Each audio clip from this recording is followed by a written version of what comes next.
पढ़ना है कर्नाटक का प्रथम युद्ध। अब कर्नाटक में 3 युद्ध होंगे। अंग्रेजी आंग्ल फ्रांसीसी जो संघर्ष है वो कर्नाटक के 3 युद्धों में आकर फैसला होगा। कर्नाटक का फर्स्ट, सेकेंड और थर्ड, 3 युद्ध आपको पढ़ने हैं। ठीक है, आंग्ल फ्रांसीसी संघर्ष में कर्नाटक के 3 युद्ध आपको पढ़ने हैं, फर्स्ट, सेकेंड, थर्ड। अभी आप इसके पहले जो हमसे देख रहे थे वो क्या था? कर्नाटक और हैदराबाद की स्थिति थी कि उसकी स्थिति अभी चल कैसे रही है। ठीक, अब हम लोग देखेंगे कर्नाटक का पहला युद्ध। तो कर्नाटक का फर्स्ट युद्ध को पहले देखते हैं, इसका पीरियड कब से कब है। तो कर्नाटक का पहला युद्ध जो मेरा चलेगा वो 1748 में शुरू हुआ। ठीक है,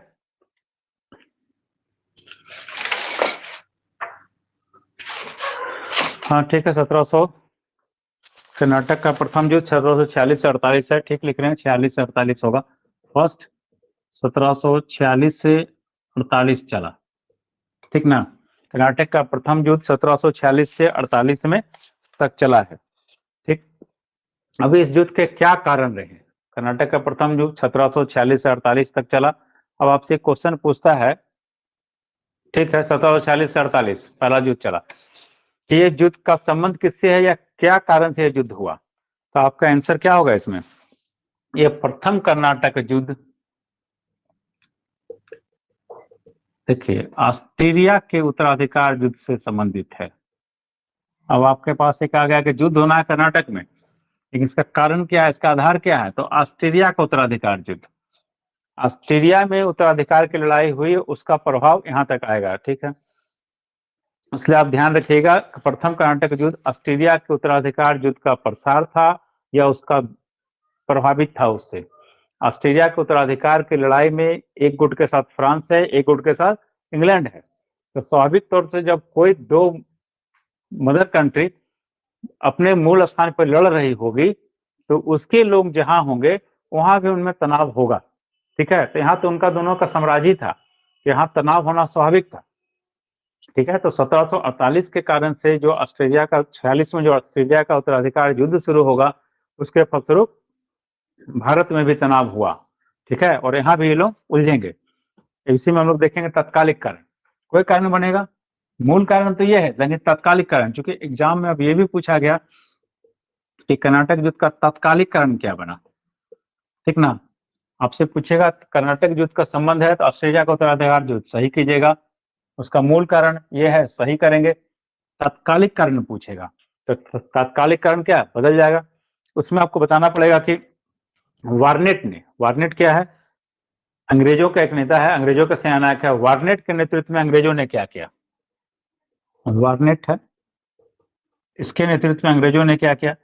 कुछ फ्रांसीसी जो जहां जलपोत हैं उस पर कब्जा कर लिया। तो वार्नेट के नेतृत्व में फ्रांसीसी जलपोत पर कब्जा करना, ठीक है, आक्रमण करना, ये क्या कारण बना? युद्ध का तत्कालिक कारण बना। ठीक है, जब ये घटनाक्रम घटा तो उस समय यहाँ पे था डुप्ले। 1731 में फ्रांसीसी में डुप्ले आ गया था। ठीक है, यहाँ का गवर्नर साहब था फ्रांस का, कौन था? डुप्ले था वहां पे। डुप्ले ने क्या किया, जब देखा कि बार्नेट ने कुछ फ्रांसीसी जलपोत पे अधिकार कर लिया है, तो डुप्ले ने मॉरिशस के गवर्नर, फ्रांसीसी गवर्नर से मदद मांगी। ठीक है, उसको लगा कि हम मॉरिशस से मदद ले सकते हैं, फ्रांस का कब्जा मॉरिशस में भी आप थोड़ा देर पहले ही देख चुके हैं कि मॉरिशस में उन लोग स्थापित हुआ है। तो फ्रांसीसी जो थे गवर्नर वहां पे, उससे उसने मदद मांगी। ला बुडाने वहां पे था, मॉरिशस में कौन था? ला बुडाने। ठीक है, तो ला बुडाने से इसने मदद मांगी। ला बुडोने, हाँ ठीक है, ला बुडोने। ठीक है, मॉरिशस के गवर्नर ला बुडोने से इसने मदद मांगी। ये क्या करता है, मॉरिशस का जो गवर्नर है ये क्या करेगा, ये अपनी सेना के साथ आ जाएगा। इसने हेल्प मांगा और वो सेना के साथ आ गया, और आकर क्या किया, मद्रास का घेरा डाल के उस पर अधिकार कर लिया। ये आएगा और डुप्ले और ला बुडानी मिलकर के मद्रास पर अधिकार कर लिया। ठीक है, ये लोग आके मद्रास पर अधिकार कर लेगा। अब अंग्रेज क्या करेंगे? जब ये आकर के मद्रास पे अधिकार कर लिया, तब अंग्रेज क्या किए, अब ये गए कर्नाटक के नवाब के पास। ठीक है, स्वयं पहले तो अंग्रेजों ने अधिकार किया जलपोत पे, वहां तक उनके लिए ठीक था, लेकिन जब फ्रांसीसियों ने मद्रास का घेरा डाल के मद्रास पर अधिकार कर लिया तो अंग्रेज पहुंच गए कहाँ? कर्नाटक के नवाब के पास, और जाकर उनको कहानी सुनाई कि अब हम लोग आपके राज्य में रहते हैं और आपके राज्य में हमारी कोई सुरक्षा ही नहीं है, ठीक ना। और फ्रांसीसी डुप्ले आया है, फ्रांसीसियों ने क्या किया, हम पर अधिकार कर लिया। अब अनवरुद्दीन थे उस समय यहाँ पे, कर्नाटक में कौन नवाब है? आपको पता है अनवरुद्दीन को निजाम ने यहाँ का नवाब बना रखा था। अभी आप जो अनवरुद्दीन तक पहुंचे थे वहां पे, आपको जो मैंने पृष्ठभूमि बताई थी, वहां आपको नाम मिला होगा, कर्नाटक का नवाब कौन है? अनवरुद्दीन है। अभी आपसे मैंने चर्चा किया था, इसीलिए नाम फिर से आप वापस लौटेगा। अनवरुद्दीन था कर्नाटक में। अब अंग्रेज इनके पास चले गए, पहुंचे इसके पास, अनवरुद्दीन के पास पहुंच के क्या किए, अपना दुखड़ा रोए कि फ्रांसीसियों ने मद्रास पे कब्जा कर लिया, आपके राज्य में है, आप कुछ नहीं कर पा रहे हैं। अनवरुद्दीन को लगा कि ना ठीक ही कर रहा है भाई, मेरे राज्य में है तो हमको तो कुछ करना चाहिए। उसने एक सेना भेज दी, ठीक है, और इस तरह फ्रांसीसी सेना और अनवरुद्दीन के सेना में लड़ाई हो जाएगी। अभी जब लड़ाई हो गई तो आपको जानना क्या पड़ेगा, आपको जानना पड़ेगा कि फ्रांसीसी की तरफ से कौन था और अनवरुद्दीन की तरफ से कौन था। तो इधर से कौन लड़ने के लिए आया? इधर से आया कैप्टन पैराडाइज, कैप्टन पैराडाइज, ठीक है। फ्रांसीसी की तरफ से कैप्टन पैराडाइज के नेतृत्व में सेना आई। इधर से कौन आया? अनवरुद्दीन ने महफूज खां को भेजा, महफूज खां, महफूज खां को भेजा, ठीक है। महफूज खां इधर से आया कर्नाटक की तरफ से, महफूज खां, और यहाँ से कैप्टन पैराडाइज आए। अनवरुद्दीन ने बड़ा लंबा चौड़ा सैनिक भेजा भाई, 10,000 सेना भेज दिया, जाओ लड़ो, ठीक है। फ्रांसीसी के पास उतनी सेना तो थे नहीं, लेकिन फिर भी लगभग 300 के आसपास फ्रांसीसी और 700 भारतीय, मतलब मात्र 1,000 थे इनके पास। ये युद्ध हुआ, वर्सेस कैप्टन पैराडाइज वर्सेस महफूज खां होगा। इधर एक बड़ी सेना थी लेकिन इधर कम सेना थी। इसके बावजूद कैप्टन पैराडाइज की विजय हुई। इसने क्या किया, महफूज खां को पराजित कर दिया, इधर जीत हो गई, ठीक है।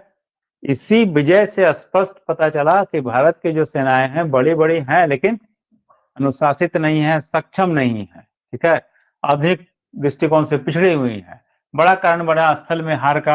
आपको पता है इनके पास तोपखाने भी थे, इनकी सेनाएं अनुशासित थी, और भारतीय जो नवाब हैं उनकी सेनाएं ना उतनी अनुशासित थी, ना ट्रेंड थी, ना तोपखाने थे इनके पास। इसलिए छोटी सेना के बावजूद इन लोगों ने महफूज खां को पराजित कर दिया, ठीक है। इस तरह अलाउद्दीन नाहक में पराजित का सामना करना पड़ा। ये युद्ध मद्रास अंग्रेज फ्रांसीसी के बीच था, लेकिन इसके बीच में कर्नाटक का नवाब उलझे, अंग्रेज वापस पीछे से देखते रहे और कर्नाटक का नवाब की हार हुई। क्लियर है। लेकिन इसी बीच 1648 में क्या होना है, नहीं 1700 चल रहा ना, 1746 से 48 है ना। 1748 में एला सप्पल की संधि हो गई। एला सप्पल की संधि से, इस संधि से क्या हुआ, ऑस्ट्रेलिया का जो युद्ध था उत्तराधिकार का वो समाप्त हो गया, ठीक है। तो जो मूल कारण था 1748 में एला सप्पल की संधि हुई, और एला सप्पल की संधि से ऑस्ट्रेलिया का उत्तराधिकार युद्ध समाप्त हो गया। तो इस युद्ध के पीछे आप जान रहे हैं मूल कारण क्या था, ऑस्ट्रेलिया का उत्तराधिकार युद्ध ही था। तो वही बंद हो गया। जब वो बंद हो गया और वहां समझौता हो गया इंग्लैंड में और फ्रांस के बीच, तो कर्नाटक का प्रथम युद्ध भी समाप्त हो गया, ठीक है। इस तरह कर्नाटक का प्रथम युद्ध समाप्त हुआ, और अंग्रेजों ने और फ्रांसीसियों ने एक दूसरे का जो क्षेत्र था, जो चीजें थी, उसको वापस लौटा देने का काम किया, ठीक। तो कर्नाटक का प्रथम युद्ध है, आपसे ये पूछा जाएगा कैसे समाप्त हुआ, तो आप बताएंगे एला सप्पल की संधि से समाप्त हो गया, ठीक।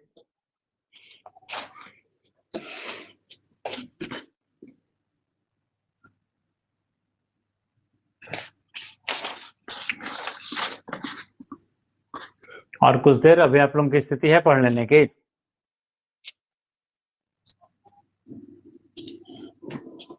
तब हम लोग को 10-15 मिनट और लगेगा, तो हम लोग 2-3 युद्ध है इसका, तीनों खत्म कर दे सकते हैं। 3 खत्म कर देंगे तो फिर देखेंगे, ठीक है। देखते हैं, आपको सेकेंड युद्ध पढ़ना है, ठीक है। सेकेंड युद्ध होगा इसका 1749 से 54। सेकेंड युद्ध कितना चला इसका, कब से, 1749 से 54 तक चला, ठीक ना। ये युद्ध फिर से आपके लिए थोड़ा सा जटिल है, ठीक ना। इस युद्ध के, अब देखिए इस युद्ध का कारण क्या बना। इस युद्ध का कारण बनेगा उत्तराधिकार युद्ध। पहला था मेरा ऑस्ट्रेलिया का उत्तराधिकार युद्ध, और ये उत्तराधिकार युद्ध है कर्नाटक का। उत्तराधिकार जो युद्ध होना है मेरा आंतरिक लड़ाई बना है कारण इसका, ठीक है। ये उत्तराधिकार युद्ध जो कर्नाटक का है वो इसका कारण बनेगा। सेकेंड जो मेरा कर्नाटक का सेकेंड युद्ध है, इसके लिए कर्नाटक एवं हैदराबाद का जो उत्तराधिकार का लड़ाई था वो इसका कारण बना, ठीक है। हम लोग पहले से जान रहे हैं, चर्चा किए थे, इसीलिए कि आपके पास कुछ ध्यान होगा। फिर से एक और देखिए आप, हैदराबाद में कौन है, तो निजामुल मुल्क आसफ जा, ये था हैदराबाद में निजामुल मुल्क आसफ जा, ठीक है। लेकिन इसकी मृत्यु हो गई 1748 में। ये ईस्वी सन याद रखने का जरूरत नहीं है, हम आपको बता रहे हैं इसलिए कि आपको एक कहानी की तरह सेट कर पाइए कि हैदराबाद में निजामुल मुल्क आसफ जा था निजाम, आपको पता है पहले भी चर्चा हुआ। इसकी मृत्यु 1748 में हो गई, ठीक है। इसकी मृत्यु हो गई तो इसके बाद इसका उत्तराधिकारी कोई बनेगा, उसका पुत्र बना राजा नासिर जंग। नासिर जंग इसका पुत्र है, तो स्वाभाविक तौर से क्या होगा, ये उत्तराधिकारी बन जाएगा, ठीक है। निजामुल मुल्क आसफ जंग की मृत्यु हुई और उसका पुत्र नासिर जंग, पुत्र नासिर जंग क्या पुत्र है, क्या हुआ, उत्तराधिकारी बना। यहां तक कोई दिक्कत नहीं, लेकिन इसको किसी ने चुनौती दी। अब इसका एक भांजा था, किसका, इसका नाम था मुजफ्फर जंग। इसने क्या किया, इसने चुनौती दी। एक क्वेश्चन मार्क खड़ा करेगा कि नहीं, नासिर जंग के राजा बनने पे एक प्रश्न चिन्ह लगा दिया, एक चुनौती रखी, किसने, मुजफ्फर जंग ने। ये कौन है, इसका भांजा है। क्लियर हुआ। इस तरह आप देख रहे हैं कि हैदराबाद में उत्तराधिकार का लड़ाई शुरू हो गया, ठीक है।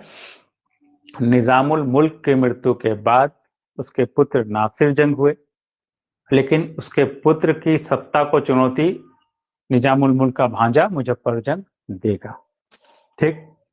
यहीं पे हम लोग देखेंगे दूसरी ओर कर्नाटक।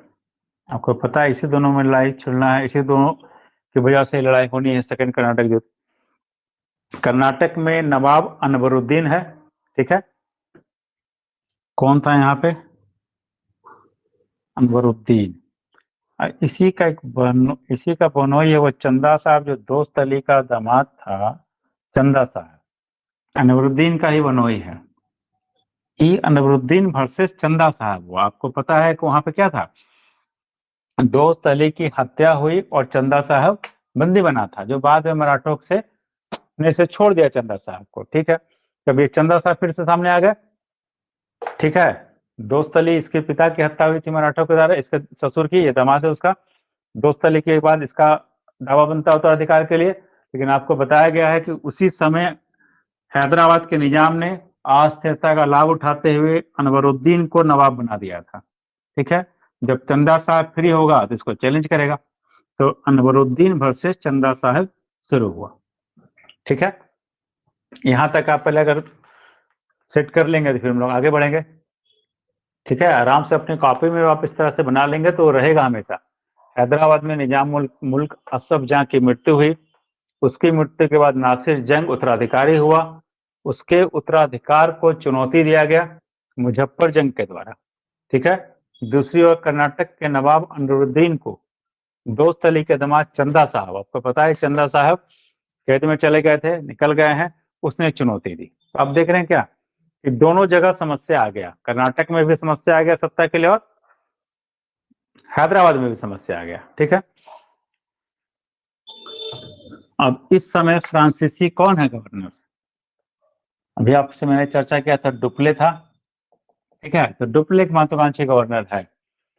जैसे डुप्ले को ये परिस्थितियां दिखी यहाँ की, उसको लगा कि अवसर है मेरे पास कि हम हस्तक्षेप करें और अपना प्रभाव बढ़ा ले। उसने तुरंत हस्तक्षेप किया और वो क्या कहेगा, वो कहेगा कि हम मुजफ्फर जंग प्लस चंदा साहब के साथ हैं। ठीक है,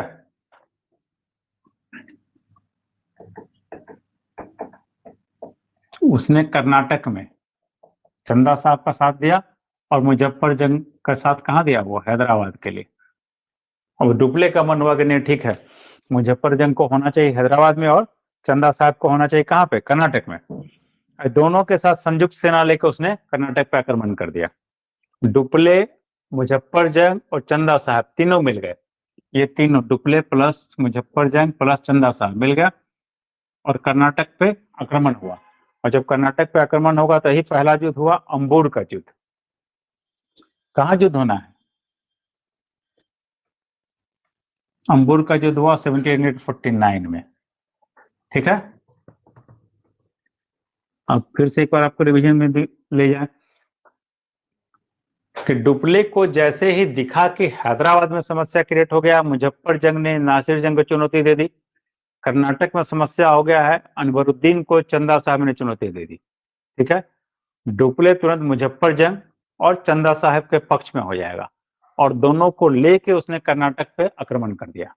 ठीक है, तो ये अंबूर का युद्ध हुआ। कर्नाटक पे आक्रमण करेगा तो कर्नाटक में कौन है, अनवरुद्दीन है। ठीक है, तो अनवरुद्दीन की हत्या हो गई। कर्नाटक लड़ाई हुआ, कर्नाटक के नवाब की हत्या हो गई, मामला खत्म हो गया कर्नाटक के नवाब का। लेकिन हत्या के बाद क्या होना है, अगर कोई उसका वंशज होगा तो वो फिर दावा रखेगा। तो इसका एक पुत्र था, कौन है इसका पुत्र, फिर आप ध्यान रखिए, मोहम्मद अली इसका पुत्र है। अगर इसकी भी हत्या हो जाती तो बात अलग था, लेकिन मोहम्मद अली बच गया। मोहम्मद अली वहां से भागा, भाग के कहा चला गया, तिरुचनापल्ली। ठीक है, फिर आपके पास होना चाहिए, लिख भी लेंगे अच्छे से कि अंबूर के युद्ध में कर्नाटक के नवाब अनवरुद्दीन की हत्या हुई, लेकिन उसका पुत्र मोहम्मद अली भागने में सफल हुआ और तिरुचनापल्ली में जाकर शरण लिया। ठीक है, देखिए कर्नाटक में तो फैसला हुआ, जैसे अनवरुद्दीन हारा उसका बेटा भागा, इसका मतलब क्या है, किसका सत्ता स्थापित हो गया यहाँ पे, स्वाभाविक है चंदा साहब का। क्योंकि चंदा साहब कर्नाटक में लड़ रहे थे तो यहाँ आ गए चंदा साहब, कर्नाटक में आ गए, ये तो भाग गए तिरुचनापल्ली। अब चंदा साहब को लगा कि नहीं, हमको तो फाइनली मोहम्मद अली को मारेंगे हम तभी कर्नाटक मेरा होगा, नहीं तो फिर ये निकल के आएगा, झगड़ा करेगा फिर से आके। तो चंदा साहब आगे बढ़े और तिरुचनापल्ली का घेरा डाल दिया।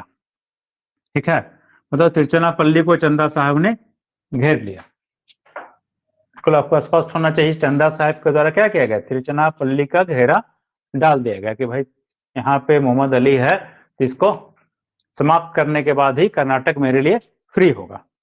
ठीक, अब समझिए ये घटनाक्रम घट रहा है। अब आप देख रहे हैं कि हैदराबाद में और कर्नाटक में दोनों जगह डुप्ले प्रभावी हो रहा है। ठीक ना, यहाँ पे तो मोहम्मद पूरी तरह से चंदा साहब आ ही गए, अनवरुद्दीन जो था वो मारा गया। तो अंग्रेज के लिए क्या स्थिति होगी, अब तो फ्रांसीसी के प्रभाव में जाना है उसको, तो अंग्रेज हस्तक्षेप करेंगे। ठीक है, तो अंग्रेजों ने हस्तक्षेप किया, अंग्रेजों ने हस्तक्षेप किया तो किसके साथ देंगे, वो नासिर जंग का दिए। कर्नाटक में तो बात खत्म है कहानी, कर्नाटक का राजा तो भाग चुका, अंग्रेज उसकी मदद अब नहीं कर सकते थे, तो किसकी मदद कर रहे हैं, अब वो नासिर जंग के पास गए। नासिर जंग कौन है जी, नासिर जंग आपको पता है अभी हैदराबाद में है। ये नासिर जंग वर्सेस मुजफ्फर जंग है हैदराबाद में, इसके बीच लड़ाई है, नासिर जंग और मुजफ्फर जंग की लड़ाई है। तो ये नासिर जंग का साथ दे दिया अंग्रेजों ने। ठीक है, और अंग्रेज और नासिर जंग मिल गए और मिल के इन लोगों ने क्या किया, आक्रमण करने का आप सोचा, तो हम मिल के आक्रमण करेंगे। ठीक है, ये जो सेना है डुप्ले की, मुजफ्फर जंग की, ठीक है, हैदराबाद का था, डुप्ले, मुजफ्फर जंग और चंदा साहब की सेना पे इन लोगों ने, अंग्रेज और नासिर जंग ने मिलकर आक्रमण कर दिया। ठीक, इस लड़ाई में ये संयुक्त सेना जो डुप्ले की है, फ्रांसीसी और की है, चाहे चंदा साहब की, उनकी हार हुई है, उनकी हार होने लगी थी, हार हो गई थी। लेकिन उसी बीच नासिर जंग की अपनी सेनाएं विद्रोह हो गया, जब उसकी अपनी सेनाएं विद्रोह हो गया और उसकी हत्या कर दी गई, तो नासिर जंग की हत्या हो गई। ठीक है, इन लोगों ने क्या किया, संयुक्त रूप से आक्रमण किया है कर्नाटक पे। नासिर जंग ने कर्नाटक पर आक्रमण किया, अंग्रेजों की सहायता से नासिर जंग ने कर्नाटक पर 1750 में आक्रमण किया। लेकिन नासिर जंग की, आप शॉर्ट लिख लीजिए, आपको मैंने कहानी बता दिया कि नासिर जंग की विजय होगी, लेकिन उसी समय नासिर जंग की सेना में ही विद्रोह हो गया और नासिर जंग की ही हत्या हो गई। आप लिख लेंगे कि नासिर जंग की हत्या हो गई, तो हत्या हो गया तो क्या होना है, स्वाभाविक तौर से हैदराबाद खाली हो गया। नासिर जंग की हत्या, हैदराबाद खाली, हैदराबाद का दावेदार खड़ा है। जैसे हैदराबाद खाली हुआ, हैदराबाद में कौन दावेदार था डुप्ले की तरफ से, दिमाग में चलाइएगा, मुजफ्फर जंग दावेदार था। हैदराबाद खाली हुआ, इन लोगों ने मुजफ्फर जंग को हैदराबाद का निजाम घोषित कर दिया तो मुजफ्फर जंग मेरा निजाम होगा। ठीक है, इस तरह भी आप देख रहे हैं क्या सिचुएशन हुआ। एक समय आया कि हैदराबाद के निजाम और कर्नाटक के नवाब दोनों किसके प्रभाव में आ गए, दोनों फ्रांसीसियों के साथ हो गए। ठीक है, मुजफ्फर जंग भी निजाम बन गया और चंदा साहब भी जो फ्रांसीसी के साथ था, डुप्ले के साथ था, कर्नाटक का नवाब बन गया। यहां तक ठीक है। अब इसी समय एक अंग्रेज फ्रांसीसी अफसर और आपको जानना, उसका नाम है बुस्सी। ठीक है, ये भी महत्वपूर्ण अफसर है बुस्सी। ठीक है, बुस्सी भी इसमें आया हुआ था। अब बुस्सी पांडिचेरी से लेकर चला मुजफ्फर जंग को, लेकिन रास्ते में ही कुछ पठानों ने क्या किया, उसकी हत्या कर दी, मुजफ्फर जंग की भी। तो मुजफ्फर जंग की हत्या हो गई। तो ये बना जरूर था, लेकिन मुजफ्फर जंग की हत्या हो गई और उसके जगह पे उसने क्या किया, तुरंत बुस्सी ने निजाम के दूसरे बेटे सलावत जंग को निजाम बना दिया। अब मुजफ्फर जंग को निजाम बनाया गया था, लेकिन आप मानिए एक सिंपल सा ऐसा भी जान सकते हैं, लेकिन पठानों के द्वारा इसकी भी हत्या हो गई। जब मुजफ्फर जंग की हत्या हो गई, तो यहाँ पे बुस्सी था हैदराबाद में। बुस्सी ने क्या किया, बुस्सी ने एक सलावत जंग को वहां का निजाम बना दिया। इस तरह से यहाँ पे सलावत जंग निजाम हो गए। ठीक है, अभी तक आपकी कहानी यहाँ की बड़ा उलझा हुआ है, लेकिन इसको आप अगर सुलझाने का प्रयास करेंगे तो धीरे धीरे सेट कर सकता है आपके साथ ये कि नासिर जंग और मुजफ्फर जंग था। नासिर जंग कर्नाटक युद्ध में मारा गया, मुजफ्फर जंग नवाब बना, निजाम बना, लेकिन मुजफ्फर जंग की भी हत्या हो गई। फलता बुस्सी ने क्या किया, सलावत जंग को निजाम घोषित कर दिया। ठीक है, इस तरह वहां पे तो एक निजाम हमको मिल गया सलावत जंग, लेकिन क्या है, अभी भी फ्रांसीसी का प्रभाव वहां बना हुआ है, क्योंकि बुस्सी बना रहा है। ठीक है, और कर्नाटक पे चंदा साहब बना रहे हैं। ठीक है, तो वो भी क्या है, फ्रांस के प्रभाव में है। तो अंग्रेज फिर सोचेंगे कि अब हम क्या करें। अब अंग्रेज के पास कोई उपाय नहीं बचा, उनका हैदराबाद भी जा चुका उनके हाथ से, कर्नाटक भी जा चुका है। अब इनके पास एक ही उपाय बचा कि ये जो मोहम्मद अली है, कहाँ छुपा है ये, तिरचनापल्ली में। अब अंग्रेज के पास है कि इस मोहम्मद अली को तिरचनापल्ली में जो घुसा हुआ है, यहाँ से कैसे बाहर निकाला जाए, कि ये आदमी बाहर निकलेगा तो थोड़ा सा लड़ाई फिर होगा, या हम इसके मदद से आगे बढ़ सकते हैं। तो तिरचनापल्ली में अंग्रेजों ने प्रयास किया कि यहाँ पे हम क्यों नहीं निकल पा रहा मोहम्मद अली तिरचनापल्ली से। और आप देखेंगे मोहम्मद अली तिरचनापल्ली में जाकर छुप गया, शरण लिए हुए है, यहाँ से नहीं बाहर निकल पा रहा है। क्यों, चंदा साहब घेरा डाले हुए, आपको देखे हमने बता रखा आपको क्या है, ये घेरा है। चंदा साहब ने तिरचनापल्ली का घेरा डाल रखा है, इसलिए मोहम्मद अली इसके अंदर ही बैठा हुआ है। ठीक, अब अंग्रेज यहाँ प्रयास कर रहे हैं, लेकिन चंदा साहब का घेरा है, इसलिए उसको निकाल नहीं पा रहे। इसी समय एक व्यक्ति का नाम आएगा क्लाइव। आप जो क्लाइव जानते हैं, ये क्लाइव बाद में गवर्नर भी आपके यहाँ होंगे, अंग्रेजी के गवर्नर बनेंगे। ये क्लाइव उस समय अंग्रेजी प्रशासन में क्लर्क के पद पे था। ठीक है, क्लर्क था ये आदमी क्लाइव। इसका क्लाइव का जो पदोन्नति आप देख रहे हैं यहीं से होगा। लॉर्ड क्लाइव जो आप देखेंगे, अभी क्या था, एक क्लर्क था, लेकिन इसने एक सुझाव रखा कि आप तिरचनापल्ली में जो लड़ाई लड़ेंगे ना, इससे कोई फायदा नहीं होगा, बल्कि उलझना पड़ेगा हम लोग को चंदा साहब से, और वहां जितना मुश्किल है। तो ऐसा कीजिए कि हम लोग अकाट पे आक्रमण कीजिए, कर्नाटक के राजधानी अकाट पे आक्रमण करें। उसने ये सलाह दिया कि आप अकाट पे आक्रमण करेंगे। जैसे ही क्लाइव ने कहा कि इस पे आक्रमण कीजिए, इस पे आक्रमण कीजिएगा, जो चंदा साहब बैठा हुआ है कहाँ पे, यहाँ से राजधानी तो छोड़ा हुआ है, ये छोड़ के कहाँ पे था, ये तिरुचिरापल्ली में इंतजार कर रहा है, तो इस पे लड़ाई शुरू करेंगे तो ये यहाँ से भागेगा, तिरुचिरापल्ली से इसको बचाने के लिए आएगा, चाहे यहाँ से मूव करेगा। जब यहाँ से हटेगा तिरुचिरापल्ली का घेरा से सेना, तो यहाँ से दोस्त अली बाहर निकलेगा। क्लियर है? ये जो मोहम्मद अली यहाँ पे बैठा हुआ है, इसके अंदर घुसा हुआ है, तो चंदा साहब जब तक हटेगा नहीं, निकलेगा नहीं, तो इसने कहा कि अकाट पे आक्रमण कीजिए। चंदा साहब यहाँ से मूव करेगा इधर, जब ये इधर मूव करेगा तो ये सेना हट जाएगी, तो यहाँ से मोहम्मद अली बाहर निकल जाएगा। और इसी सलाह को मानते हुए अकाट पे आक्रमण किया गया। ठीक है, इसके इसी सलाह और बुद्धिमत्ता के कारण से बाद में क्लाइव को इतना पदोन्नति मिला और गवर्नर तक चला जाएगा। ठीक है, चलिए अब यहाँ पर क्या होगा, इन लोगों ने मराठा सरदार का मदद लिया अंग्रेजों ने, और मराठों के मदद से मुरारी राव रहेंगे मराठा सरदार। कभी कहीं पूछता है कि इनके मदद से आक्रमण हुआ, तो मुरारी राव को इन लोगों ने अपने साथ ले लिया अंग्रेजों ने। अब अंग्रेज और मराठे मुरारी राव एक साथ हो गए, और इन लोगों ने अकाट पे आक्रमण कर दिया। कहाँ इन लोग भिड़ेंगे? अकाट में भिड़ेंगे। जब अकाट पे आक्रमण किया तो जैसा इन लोगों ने सोचा था वैसा ही हुआ। चंदा साहब तिरुचिरापल्ली से छोड़ कर निकला। ठीक है, और चंदा साहब जब तिरुचिरापल्ली से छोड़ कर निकले,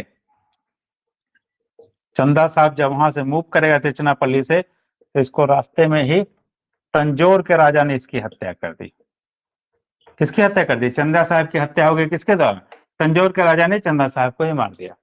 ठीक है, इस तरह कर्नाटक खाली हो गया। ठीक है, कर्नाटक पर से क्या देख रहे हैं आप? तुरंत अभी जो डुप्ले के प्रभाव में था, फ्रांस के प्रभाव में था, वो खाली हुआ, चंदा साहब की हत्या हो गई। चंदा साहब की हत्या हुई और मोहम्मद अली कर्नाटक का नवाब बन गया। ये जो मोहम्मद अली था तिरुचिरापल्ली में बैठा हुआ, चंदा साहब की हत्या हुई और मोहम्मद अली क्या हुआ? कर्नाटक का नवाब बना। अंतिम रूप से आप देख रहे हैं मोहम्मद अली कर्नाटक का नवाब हुआ। ये लड़ाई इस तरह से चलती रही। ठीक है, अभी लड़ाई चल रहा है, मोहम्मद अली अब क्या बन गया? कर्नाटक का नवाब बन गया। इसी बीच में हम लोग देखेंगे कि डुप्ले वापस हुआ। ठीक है, कर्नाटक का जो सेकेंड बार हम लोग देख रहे थे, कौन था? डुप्ले है। ये सारा लड़ाई का ताना बाना किसके तरफ बना जा रहा है? डुप्ले की तरफ बना जा रहा था। ठीक ना, डुप्ले है, डुप्ले महत्वाकांक्षी गवर्नर से फ्रांस का यहाँ पर, उसके द्वारा सारा ताला बना बुना गया था। लेकिन जब इसी क्रम में डुप्ले को ये लोग क्या करेगा? वापस बुला लिया।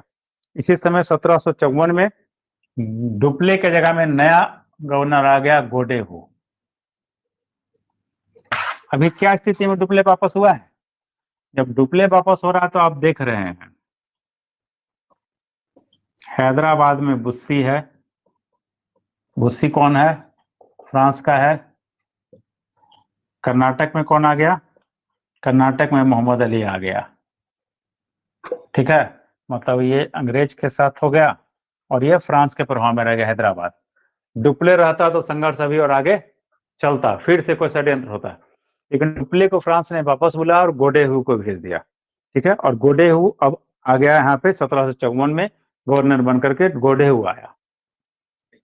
1754 गोडेहू आ गया। गोडेहू आएगा तो इसने लड़ना जड़ना बंद कर दिया। ठीक है, अब इसने आके एक संधि कर ली यहाँ पे, ये पांडिचेरी की संधि। 1754 में आया और 1755 में इसने एक संधि कर ली। 1755 में पांडिचेरी की संधि हो गई, और पांडिचेरी की संधि से ये कर्नाटक का सेकेंड बार खत्म हो गया।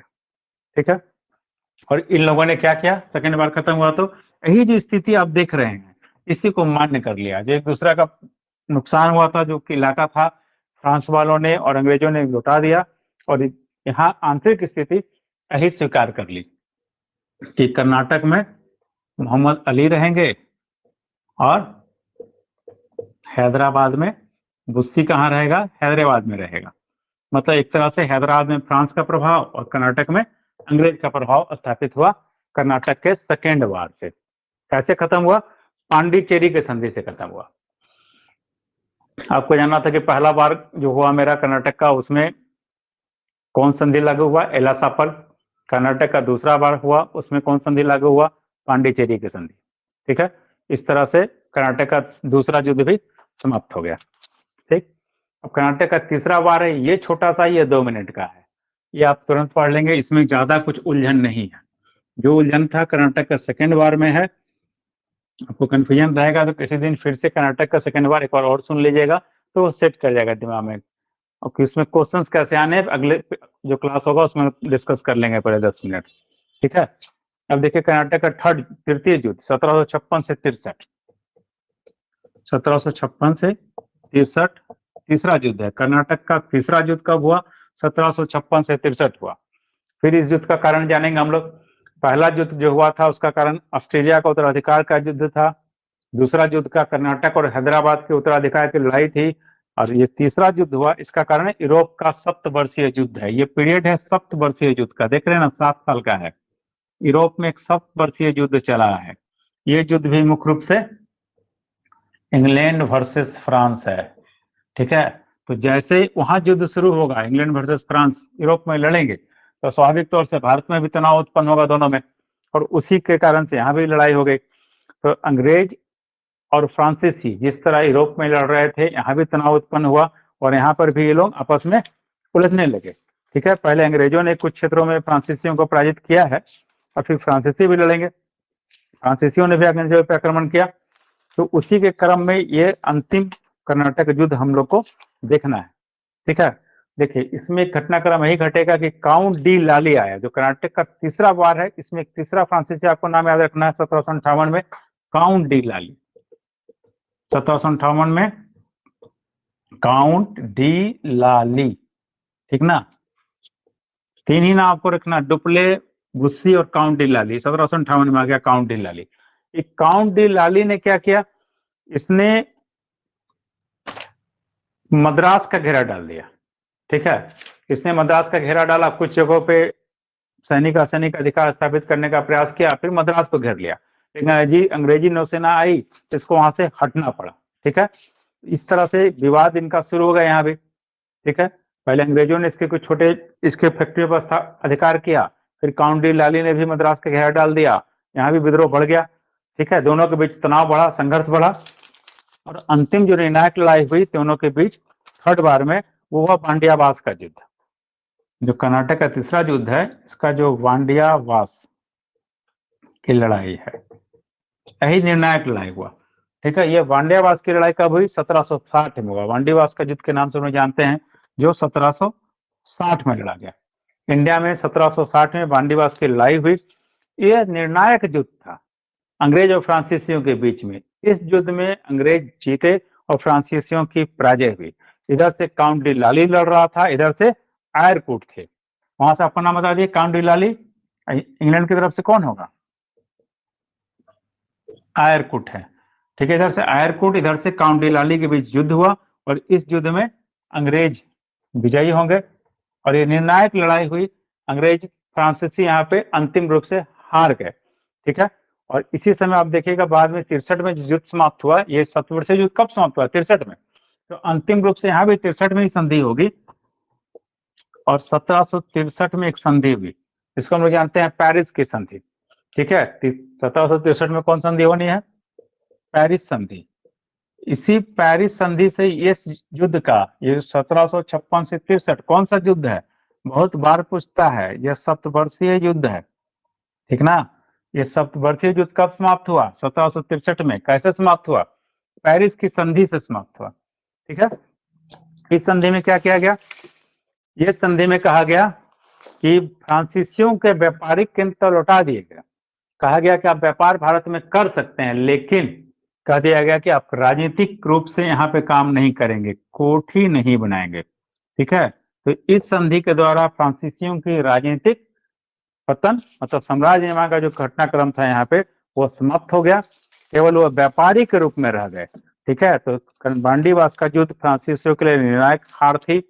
इसके बाद फ्रांसीसी क्या हो गए? तो व्यापारी रह गए, और उनका साम्राज्य निर्माण का जो काम था यहाँ पे समाप्त हो गया। ठीक है। इस तरह वांडीवास के युद्ध में फ्रांसीसियों की निर्णायक हार हो गई। ठीक है। बस काफी है आज के लिए आप लोगों के लिए। ठीक है। इससे यही हुआ कि हम आपको यहाँ तक पढ़ा दिए हैं।